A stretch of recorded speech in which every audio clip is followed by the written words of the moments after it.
بسم الله الرحمن الرحيم. السلام عليكم ورحمة الله وبركاته. بعد آه يعني ما حجزنا القاعة بتاعة الفرح، والناس بقى المعازيم كلهم من الشرقية، يعني فكانوا راكبين أو جم في أتوبيسات ميكروباص زي اللي في الصورة دهوت. أوكي، كذا أتوبيس. طيب المفروض إنه في القاعة زي أي قاعة العدد بتاع الأماكن اللي الناس هتقعد فيها محدد.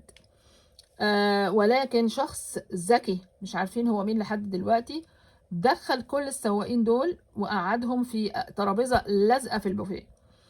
اوكي، طب انا حتى عامله البوفيه بكميات اكبر من المطلوب، بس انا ما خطرش في بالي ان هو ده اللي هيحصل. اللي حصل ان هؤلاء السواقين بمجرد البوفيه ما اتفتح كل واحد قام وخد ربع ديك رومي وحطه قدامه، وطبعا معاه حاجات ملا الطبق على اخره، ولدرجة ان الناس بعد كده مش لاقي، ما كانتش لاقي حاجة تاكلها، فبقوا كل واحد ياخد من اللي جنبه وحاجات زي كده عشان بس ياخدوا اي حاجة ياكلوها.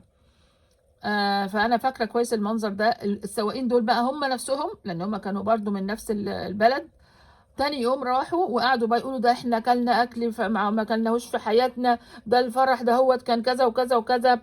بس الكلام ده طبعا بعد ما المعازيم التانية مشوا جعانين، والحمد لله على كل شيء.